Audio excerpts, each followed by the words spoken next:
Video के माध्यम से कि जब हम ग्लेज में आए थे तो उस समय जो हमने विजन देखा था इस बिजनेस का, ये बिजनेस हमें कहां तक ले जा सकता है, ये किस तरह का बिजनेस है और इसमें किस तरह की संभावनाएं हैं, इसमें जो इनकम आएगी वो कैसे आएगी, किस कारण से आएगी, किस लॉजिक से आएगी, ये आप लोगों ने ज़रूर समझा होगा। कैसे हमारी direct selling traditional marketing plan को रिप्लेस करती है, ये आपने ज़रूर समझा होगा। लेकिन आज मैं आपको एक बार फिर इसे समझाने का प्रयास करता हूँ। कई बार विज़न गायब हो जाता है। देखिए, ट्रेडिशनल मार्केटिंग प्लान के अंदर जो एक कस्टमर है, ये कस्टमर जब अपने घर के ज़रूरी सामान प्रोडक्ट्स को खरीदने जाता है तो कहाँ जाता है? आसपास के किसी दुकानदार के पास, जिसे आप बोलते हैं रिटेलर।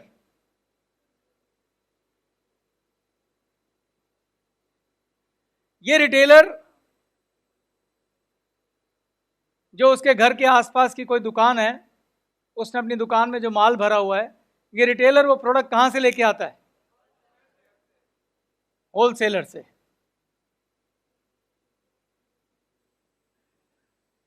और ये होलसेलर अपने पास जो माल लाता है वो किससे लाता है? डिस्ट्रीब्यूटर से। और डिस्ट्रीब्यूटर ये माल किससे लाता है? मैन्युफैक्चरर से।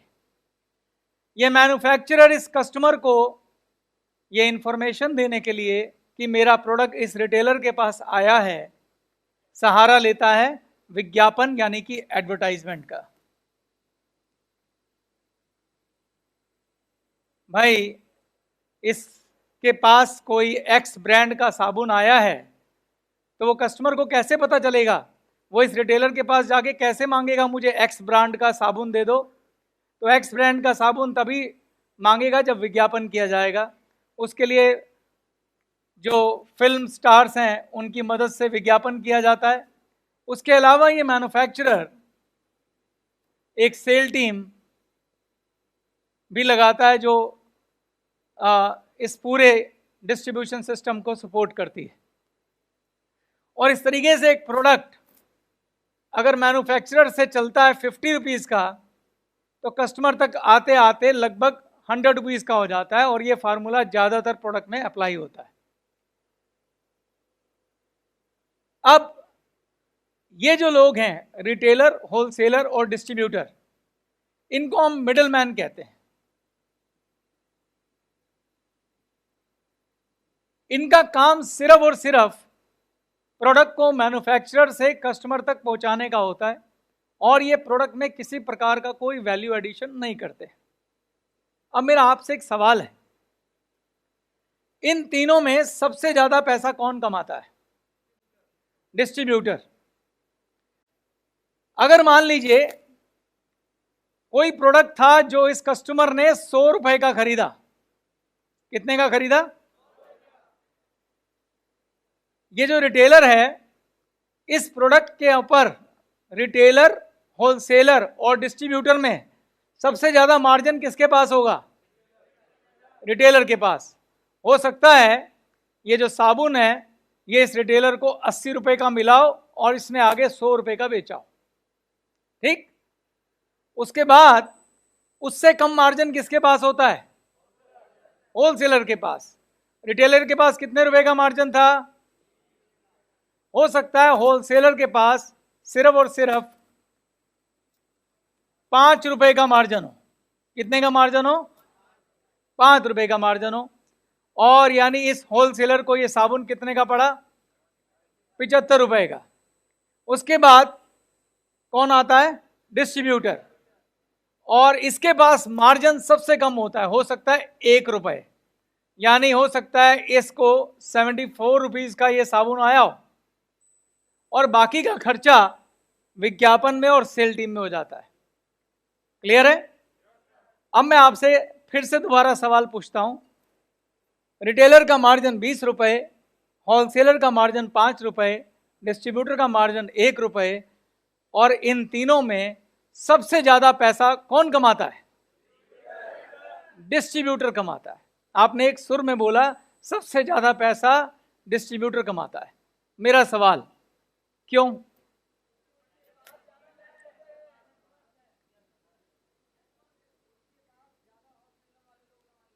उसके पास ज्यादा होलसेलर वाले सामान ले रहे हैं।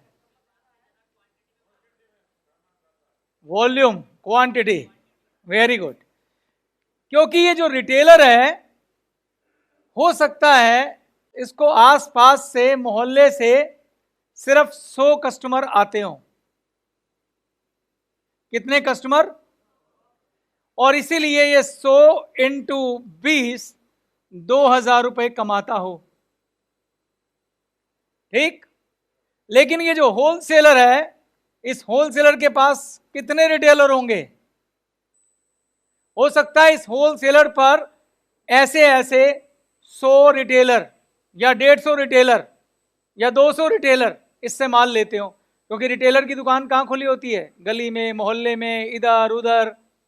पर शहर में कोई एक आधा होलसेलर होता है या 2 होलसेलर होते हैं। मानते हैं आप ये बात? तो मान लीजिए 150 रिटेलर इस होलसेलर से क्या करते हैं? सामान लेते हैं, और हर रिटेलर के पास 100 कस्टमर हैं। तो इस होलसेलर के कितने कस्टमर हुए? 150 इंटू 100 कितने? 15,000 कस्टमर हुए। कितने कस्टमर हुए? और हर कस्टमर से इसको कितना मिल रहा है? 15,000 इंटू 5, यानी इसकी कमाई क्या हुई? 75,000 रुपए।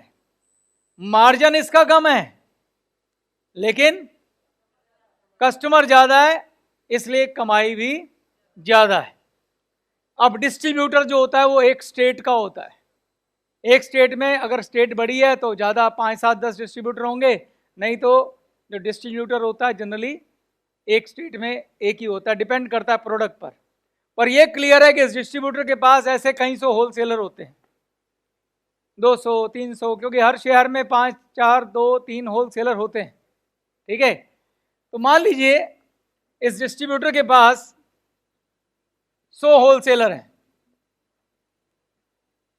कितने होलसेलर हैं? अगर 100 होलसेलर हैं और एक डिस्ट्रीब्यूटर के पास 1500 कस्टमर हैं, कितने कस्टमर हैं? तो टोटल इसके पास कितने हो गए? तो इसकी कमाई हुई 15 लाख रुपए।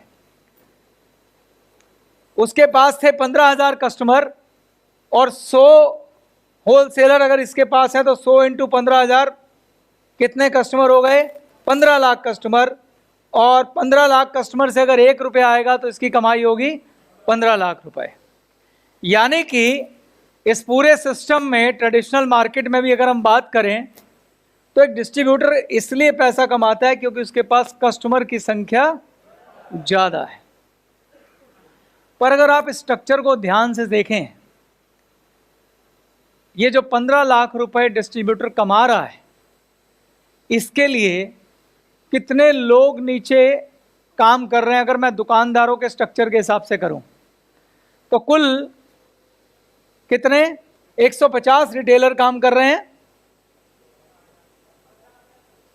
और 100 होलसेलर काम कर रहे हैं। तो इसका भी एक नेटवर्क है, किसका? होलसेलर का, और आगे हर होलसेलर के आगे 100 रिटेलर का। तो ये भी एक डिस्ट्रीब्यूशन का नेटवर्क है। लेकिन वो जो रिटेलर हैं और वो होलसेलर हैं, वो अपनी अपनी दुकानें बहुत मेहनत से, बहुत शिद्दत से, बहुत ईमानदारी से चला रहे हैं। इसलिए ये नेटवर्क कामयाब है और हर महीने यहाँ कमाई हो रही है। तो अब मैं आता हूँ हमारे सिस्टम पे। जब आप लोगों ने ग्लेज को स्टार्ट किया तो उस समय हमारा मकसद था इस सिस्टम को रिप्लेस करके हमारा सिस्टम बनाना। अब हमारा सिस्टम कैसा है? हमारा सिस्टम है, आप लोग 6 डायरेक्ट्स बनाते हैं,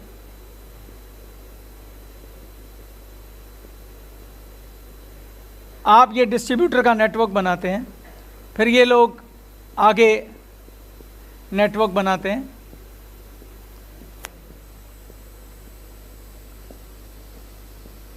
और ये नेटवर्क हमारा चलता हुआ शहर क्रॉस करता है, गांव क्रॉस करता है, स्टेट क्रॉस करता है, और धीरे धीरे पूरे भारत में फैलता है और जल्दी पूरे विश्व में भी फैलेगा।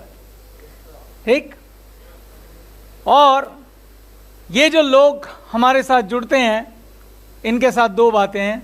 नंबर एक, ये हमारे कस्टमर भी हैं और यही हमारे डिस्ट्रीब्यूटर भी हैं। और हमारा जो पैसा होलसेलर, डिस्ट्रीब्यूटर, रिटेलर, विज्ञापन, सेल्स टीम से बचता है, वो पैसा प्लान के थ्रू इन्हीं लोगों में बांट दिया जाता है। ये हमारा रिप्लेसमेंट प्लान है। तो जब आप लोग भी इस प्लान को बनाते हैं, नेटवर्क बनाते हैं, तो मैं आपको आज एक सही डेफिनेशन दे रहा हूं डायरेक्ट सेलिंग की। डायरेक्ट सेलिंग लोगों का नेटवर्क बनाने का बिजनेस नहीं है। ग्रेट नेटवर्क, जो ग्रेट नेटवर्कर्स होते हैं, जो डायरेक्ट सेलिंग करते हैं, तो हिंदी में समझाऊं तो ऐसे कि डायरेक्ट सेलिंग लोगों का ट्री बनाने का बिजनेस नहीं है, लीडर्स का ट्री बनाने का बिजनेस है।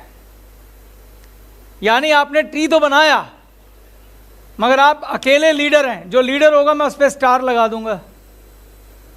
ये पहला लीडर है आप, जिसने ट्री शुरू किया। अगर आप थोड़ी थोड़ी देर बाद लीडर्स आइडेंटिफाई नहीं करते और आपके यहां लीडर्स टाइमली नहीं बनते,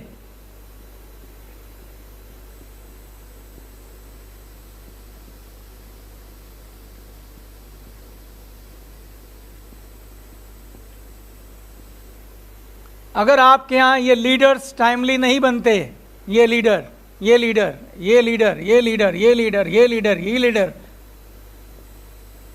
तो आपका ट्री कभी भी कोलैप्स कर जाएगा। तो जिन लोगों के नेटवर्क में लीडर डेवलप करने का प्रोसेस नहीं है, कोई ऐसा तरीका नहीं है जहां लोगों को आइडेंटिफाई किया जाता है, जहां पे लोगों को लीडर्स नहीं बनाया जाता है, जहां लीडर डेवलपमेंट नहीं होती है, उनके ट्री की उम्र लंबी नहीं होती है। क्योंकि आप सोच के देखिए, अगर वो जो डिस्ट्रीब्यूटर था पिछले चार्ट में, उसके आगे होलसेलर ना होते, होलसेलर के आगे रिटेलर ना होते, जो अपने अपने कामों को अपनी बड़ी खूबियों से संभालते, तो क्या वो 15 लाख कस्टमर को डील कर सकता था? खाली उस सिस्टम में नहीं, किसी भी कंपनी के अंदर नहीं, किसी भी कॉर्पोरेट सिस्टम में नहीं, जब तक ये स्टार्स नहीं होते हैं तब तक बड़े नेटवर्क नहीं चल सकते। आपको ये क्रिएट करने ही पड़ते हैं।